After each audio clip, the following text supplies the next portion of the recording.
ងគ្រោះពីការបណ្តេញចេញពីលំនៅឋាននៅតំបន់បូរីកេឡាបានធ្វើការបដិសេធចំពោះការលើកឡើងរបស់អ្នកស្រីស៊ុយសុផានប្រធានក្រុមហ៊ុនផានអ៊ីមិចថាពលរដ្ឋដែលកំពុងទាមទារសិទ្ធិឲ្យបានមករស់នៅលើអគារពួកគេទាំងនោះសុទ្ធតែធ្លាប់បានទទួលលំនៅឋានដែលផ្ដល់ដោយក្រុមហ៊ុនផានអ៊ីមិចរួចទៅហើយពីរាជធានីភ្នំពេញលោកសុវណ្ណរិទ្ធីសូមជូនព័ត៌មានពិស្ដានៅព្រឹកថ្ងៃសុក្រនេះគេបានឃើញកូនរបស់ពលរដ្ឋរងគ្រោះពីការបណ្តេញចេញនៅតំបន់បូរីកេឡាស្រែកទ្រហោយំយ៉ាងសែនខ្លោចផ្សាដោយពួកគេបានទាមទារឲ្យក្រុមហ៊ុនផានអ៊ីមិចរបស់អ្នកស្រីស៊ុយសុផានសងផ្ទះរបស់ពួកគេមកវិញ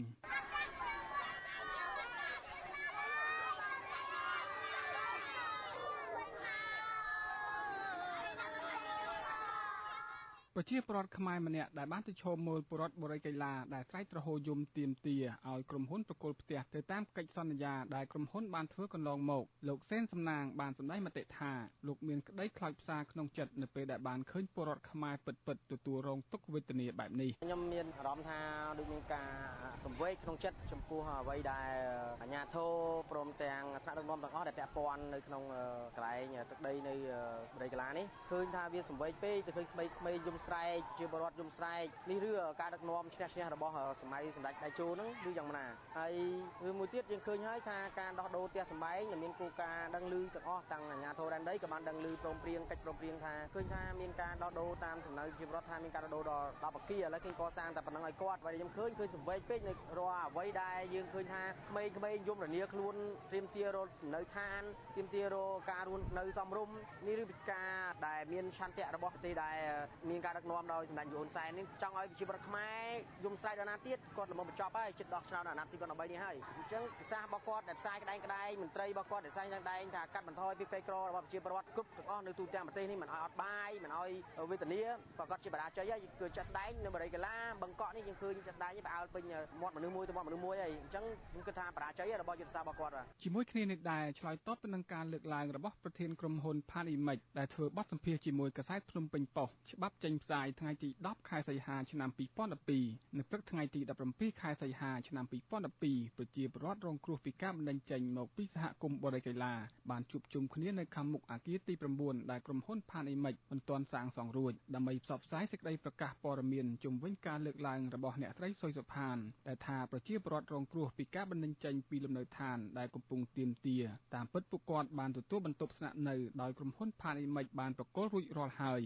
ដែលពួកគាត់ធ្វើការទាមទារនោះគឺសម្រាប់ទុកឲ្យកូនចៅរបស់គាត់ប៉ុណ្ណោះតាក់ទងទៅនឹងការលើកឡើងរបស់ប្រធានក្រុមហ៊ុនផានអ៊ីមិចតំណាងពលរដ្ឋរងគ្រោះនៅតំបន់បូរីកេឡាអ្នកស្រីជំងាន់បានថ្លែងប្រាប់ថាពលរដ្ឋរងគ្រោះពីការឈូសកំទេចផ្ទះជាង300គ្រួសារកាលពីដើមឆ្នាំ2012បានជួបជុំគ្នានៅថ្ងៃនេះគឺដើម្បីបដិសេធចំពោះពាក្យសម្ដីរបស់អ្នកស្រីស៊ុយសុផានដែលបាននិយាយថាពលរដ្ឋដែលចេញមុខតវ៉ាសពថ្ងៃសុទ្ធតែជាអ្នកដែលបានទទួលបន្ទប់ហើយអ្នកតវ៉ារាល់ថ្ងៃនេះបានផ្ទះរួចមកហើយប៉ុន្តែមកតវ៉ាឲ្យកូនតទៅទៀតហើយបើសិនគាត់មានចៅគាត់តវ៉ាឲ្យចៅទៀតដូច្នេះពួកយើងទាំងអស់គ្នាសូមធ្វើការបដិសេធជាដាច់ខាតលោកស្រីលើកឡើងនេះគាត់និយាយមិនពិតទេព្រោះពួកខ្ញុំរាល់ថ្ងៃនេះមិនទាន់បានទទួលផ្ទះពីក្រុមហ៊ុនផានអ៊ីមិចនៅឡើយទេក្រុមហ៊ុនផានអ៊ីមិចគាត់បានចុះកិច្ចសន្យាជាមួយប្រជាពលរដ្ឋធ្វើសង់10អគារជូនប្រជាពលរដ្ឋប៉ុន្តែឥឡូវបានតែ8អគារពួកគាត់ក៏បដិសេធពួកខ្ញុំថាបានផ្ទះហើយអីអញ្ចឹងឲ្យមកទាមទារឲ្យកូនទៀតទោះបីគាត់ធ្វើបាន100ខ្នងទៀតក៏នៅតែឲ្យគាត់មិនអស់ដែរហើយខ្ញុំចង់បញ្ជាក់ថាលោកស្រីស៊ុយសុផានមិនបាច់ធ្វើដល់100ខ្នងធ្វើតែ2អគារគោរពកិច្ចសន្យាតែ2អគារទៀតពួកខ្ញុំនឹងបានគ្រប់គ្រាន់ហើយអ្នកស្រីជំងាន់បានប្រាប់ឲ្យដឹងទៀតថាដោយសារការទាមទារលំនៅឋានរបស់ពលរដ្ឋបូរីកេឡាចេះតែពុំមានដំណោះស្រាយជាហេតុធ្វើឲ្យការរស់នៅរបស់ពួកគាត់ជួបទុក្ខលំបាកវេទនាយ៉ាងខ្លាំងការរស់នៅរបស់ពួកខ្ញុំសប្តាហ៍ថ្ងៃនឹងលំបាកវេទនាមែនទែនព្រោះជួបប្រទះនឹងការខ្វះខាតច្រើនដូចជានិយាយទៅជីវភាពក្នុងគ្រួសារបើតើតវ៉ាចឹងរហូតចាប់ជីវភាពនឹងដូចជានិយាយទៅសម្ភារៈក្នុងផ្ទះខ្វះទាំងអស់ចាណាមួយគេកាន់កំទេចទៀតដេកនៅក្រោមកដាលទេរាល់ថ្ងៃហ្នឹងពេលភ្លៀងមកយកមិញដេកត្រឹមកជើងពួកខ្ញុំបាច់ទាំងយប់ទៀតចានន់តែបានសម្រាកយូរណាស់ជីវភាពហ្នឹងក៏ទៀតរដ្ឋបាត់បង់ទៀតជីវភាពហ្នឹងវិតកាន់តែថយទៅរាល់ថ្ងៃនេះជីវភាពរាល់ថ្ងៃនេះមិនបានរកអីទេដើរតតវ៉ាហើយដូចជីវភាពរាល់ថ្ងៃពួកខ្ញុំខ្វះពីមុខខ្វះពីក្រោយចាហើយចាសូមពៀវនាវដល់ខ្មែរដែលនៅក្រៅប្រទេសជួយដល់សហគមន៍បរិយាកាសខ្ញុំផងព្រោះពួកខ្ញុំកំពុងតែជួបនឹងការវេទនាសពបែបសពយ៉ាងទាំងអស់ចា សូមបញ្ជាក់ថានៅថ្ងៃទី5ខែមករាឆ្នាំ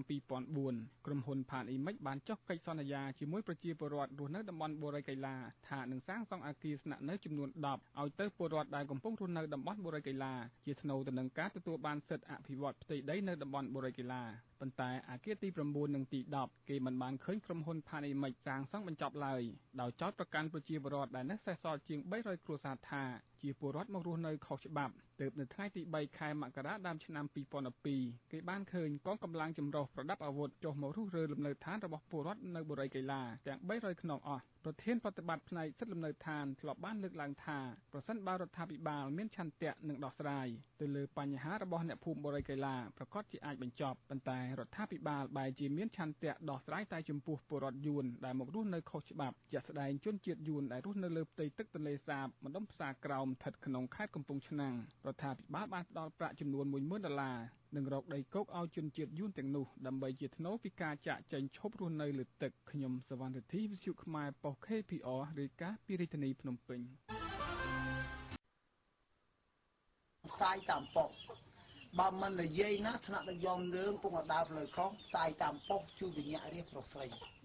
សម័យដៃជោយួនមកនៅពេញដីបិទខាងថៃបើកជាប់អង្កើតហេងរឿងអប់ភូមិកំណើតបើកជាប់អង្កើតឲ្យលេងឲ្យដីខ្មែរនឹងឲ្យដឹកនាំដោយបណ្ឌិតក្មេងវត្តចេះមិនប្រកាសយួនចេះបង្វែរអស់ឲ្យទឹកដីគេរ៉ែយួនឡើងតកែខ្មែរធ្វើខ្ញុំតាណាទៅលទ្ធិប្រជាធិបតេយ្យរះសពថ្ងៃលឺតែស្រែកយំយកដីអ្នកក្រឲ្យអ្នកធំរះយំគេអត់ខ្វល់ឥឡូវយួនចូលគ្រប់ជាប់រហូតទាំងអស់និយាយពីកោះអាលីហើយកោះត្រល់ជាង2013ធ្វើម៉េចគិតឲ្យដល់បើមិនខ្វល់បានដីនៅ7មករាយើងរស់ទល់ថ្ងៃនេះជាងត្រេះនេះឲ្យគិតមើលទៅ7មករាសម័យឥឡូវគិតមកទៅឃើញដោយខ្លួនឯងឃើញទេគេធ្វើបាបខ្មែររៀងរាល់ថ្ងៃឈូសឆាយយកដីរួចចោកផ្ទះសំបែងបំផ្លាញចិត្តឯងគ្មានធម៌មេត្តាធ្វើបាបខ្មែរមិនចេះខ្មាស់អៀនកូនចេញទៅរៀនម៉ែផ្ទះយើងទៅណាដៃខ្សែឲ្យកូនស្រីរំដៃយំឡាំប៉ាផ្ទះយើងទៅណាគេបូមខ្សាច់ភ្លេចហើយសម្រក់ទឹកភ្នែកដោយកំហឹងបះបោដល់ដឹងគេមិនអើពើឡើយខំរស់ស៊ីបណ្ដឹងកូនឲ្យគេបំផ្លាញចោលហើយ7មករាហើយណែនាំយើងកើតទុកធ្វើបាបទៅក្រុមហ៊ុនមន្ត្រីអង្គការណាហ៊ានចេញមុខតវ៉ាទៅចាប់គេដាក់គុកឥឡូវល្បីគ្រប់ភូមិសុខ7មករាកើតទុក7មករាវេទនា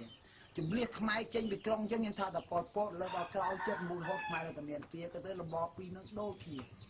យើងគ្រប់គ្នាទៅគិតឲ្យបានច្រើនអញ្ចឹង2013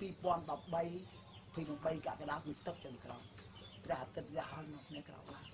ដើម្បីជាតិដើម្បីសាសនាយើងបើចង់ឲ្យជាតិកើងតើយើងរួមដៃ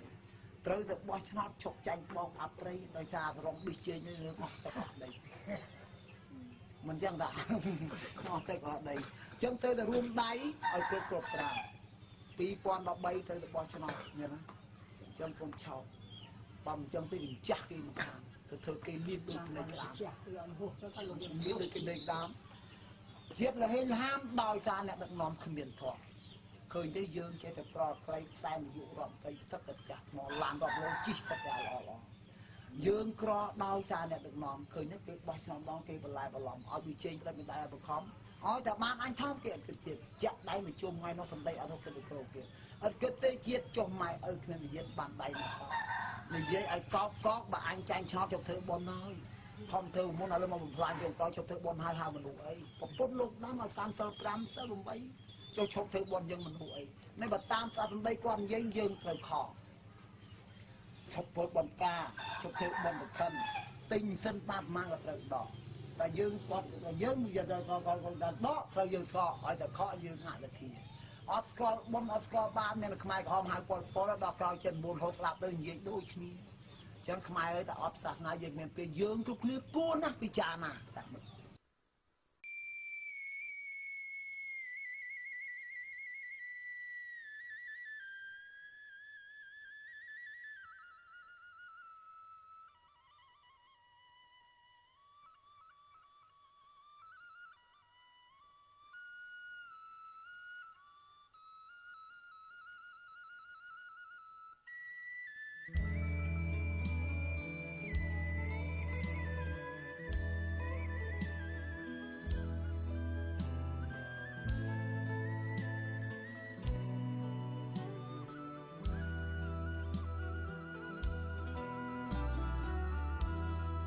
ក្រមរំលៀ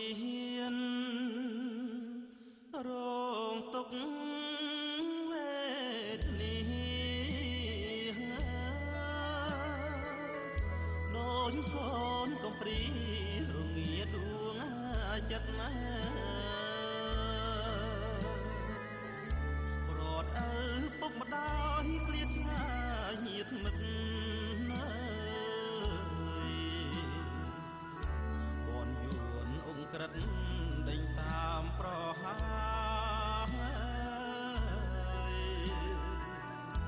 ខ្មែរក្រមឈឺចាប់រស់ស្លាប់គ្មានន័យបាត់សិទ្ធសេរីលើដីដូនតារៀងរាល់យប់ថ្ងៃស្រក់ទឹកនេត្រារស់គ្មានមេបាខ្លោចផ្សាពីក្រៃប្រ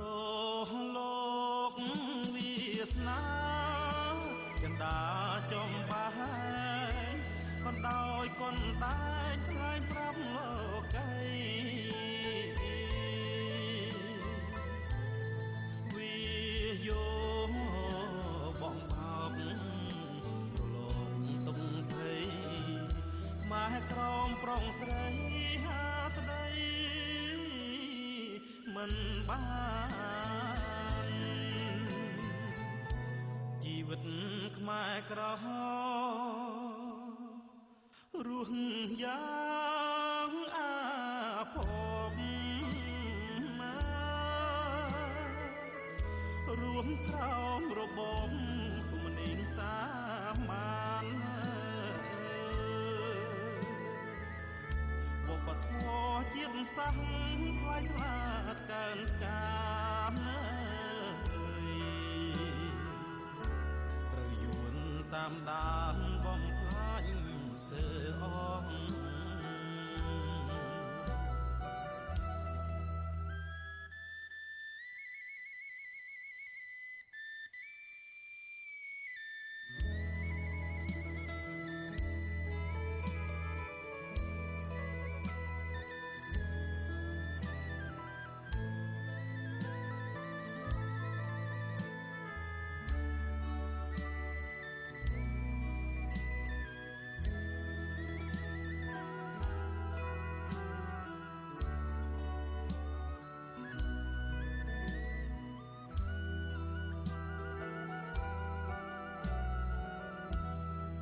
ក្រៅពីនេះលោកថាច់វង្សវរានៅអាដាលេដដែលជាជនខ្មែរក្រៅម្នាក់ដែលជាអ្នកធ្លាប់បានធ្វើភាគទានជាកំណាព្យដល់វិទ្យុ SBS នោះក៏បានចូលរួមចំណែកទុកក្នុងឱកាសនេះដែរដែលលោកមានប្រសាសន៍ថា